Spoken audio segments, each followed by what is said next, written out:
How you doing? I'm Dave, that's Glenn, we're the NC Beer guys, and this is the NC Beer Buzz.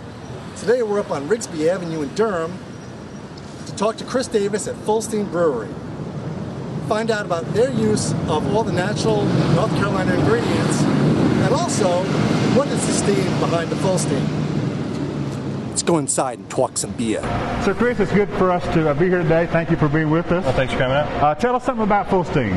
Fullsteam is branded as a Plow-to-Pint brewery. We're trying to use as much local agriculture as possible. So we've got the sweet potato beer. We're now using Riverbend malt in one of our beers, and we're hoping to expand to using that North Carolina malt. We've got the basil beer that uses locally farmed basil, and so on. If you go down our list, you can see that we're using as much North Carolina as possible. Great, great.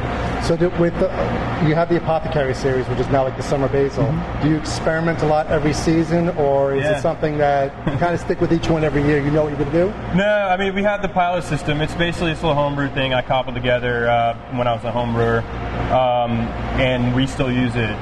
My guys and I will run 10 or 12 gallon batches on it, just proof of concept things. So I don't know if you guys had a chance to try out rice and red beans and rice. No, I don't. The New Orleans influenced beer. Right. Not many people are willing to play around with stupid adjuncts like that. Well, I am, and so you don't want to go throw it on the big system until you do a proof of concept. So we use that thing all the time. And how much of the concept beer do we not ever wind up seeing in the tap? You see quite a bit of it. Okay. There's a couple of them that we've dumped just because we didn't turn out to our expectations. It was better up here than... Yeah, and it's something, sometimes it's just beers that, well, let's follow through with it a little bit later on and let's make these changes. Right. We don't feel like, some of them are good enough to go to public, and that's just part of the game. You want to send out your best beers. And, go ahead. I said one of the rumors was kudzu. Kudzu. Yeah, I mean, there has been talk about us brewing with kudzu, but... how much North Carolina can you get? That's pretty southern. Is it something that's going to happen? I don't know. Okay. I can't guarantee it. It's definitely, a long project, and they do make fuel out of it. Really? You can actually ferment from the starches and the roots. You can make ethanol out of it, but how good does it taste? I have no idea. Right. And talking about the use of North Carolina products, I know the Carver with the North Carolina sweet potato, that's such a connection to North Carolina. Yes. But now I understand that's not a normal production for the Carver. It's a little extra work. Is that right? It's definitely it is the hardest beer to make. And why is that? Sweet potatoes are just tricky. They're very sticky. They're a lot of fiber, and it just gums up the mash. Mm-hmm. We get our sweet potatoes already cooked and already rendered down to a puree from Yamco, and it seems to be batch to batch. Sometimes we can get it to run through pretty quick, and sometimes it's very difficult to get it to run. We try not to do a double on that, but when it comes down to it, we're hoping to be able to figure out ways to make it speed up a little bit and turn double so we can brew it more often. Okay. It definitely is a tough beer to make.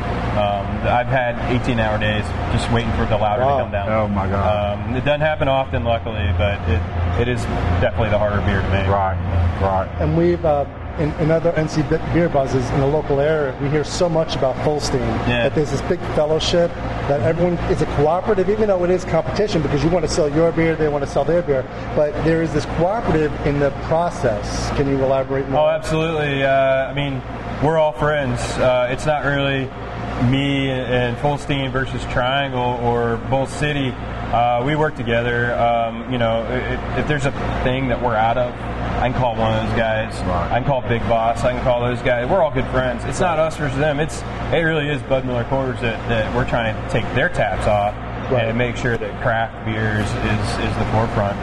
And we help each other out. Absolutely. It's a brotherhood, sisterhood. That's good. We're all there in the same game. We're in the same trenches, fighting for better beer. That's right. And Triangle, we're good friends with. Bull City, we're great friends with, and Big Boss, we're good friends with. I mean, it's all these guys. We're all in it together. So it is very nice. We want to hear a little more about that in a minute, but I want to get to know you too. Now, you were a home brewer. Yes. And this is your first commercial. This is my first professional gig. Yep. And how did that come to be? Stars aligned. Really. I had been homebrewing about 5 years before I met Sean. Okay. Sean had led the Pop the Cap effort, and I happened to be at a beer dinner that was celebrating the end of Pop the Cap. I just went up and said, hey, thanks for all your work. I appreciate it. And so I just met him there. I happened to be sitting at a table full of other brewers from Highland and Duck Rabbit. And so I just happened to be at the right table also. And you were looking to go be a professional brewer? My wife and I had chatted a little bit about starting our own thing. It didn't really go too far because we were pretty new in the process of research and figuring out and getting a business plan written out. And, when I heard rumors that Sean was starting a brewery, I just cold emailed him out of the blue. I said, hey, you need help, let me know. I'm a home brewer. I'd love to learn. Absolutely love to learn. And I didn't realize he was doing a phone interview, but he basically called the next day.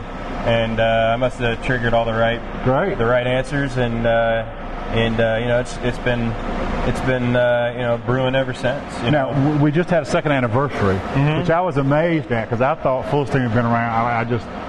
It just seems to be in the consciousness much more. Now, you talked earlier about the camaraderie, the stewardship among the brewers, but there's also a lot of new guys coming along think they want to do this. Is there room for everybody in North Carolina craft Looks like beer? there is. I haven't seen any reason why there isn't any more room. I mean, there's always something new popping up, either from us or the other North Carolina breweries. There's always room for new beer, and if that's coming from a new brewery, then the interest will be there. Great. As long as they're making solid beers, absolutely, I see a lot of room for now. Right. So it may hit its saturation point, but who knows when that'll be. That's right. Everyone's looking for the new thing, and and it's it makes us work harder to come up with the next latest and greatest, and it makes the next brewery come up with their latest and greatest, and it makes everyone work better and harder. Well, we appreciate you being with us today. Sure, absolutely. I'm glad you could come great. out. We will say to those people watching, make sure you get Rigsbee Avenue. Yep, Rigsbee Avenue. And hit Fullsteam. And it's been great. And it's just, we want you to support the Durham beer scene altogether. And Fullsteam is such a leader. Again, we appreciate you being with us today. Thank you. And remember, until next time, drink local and keep your beer dollars North Carolina. Thanks, Chris. Hey, cheers, guys. Thanks.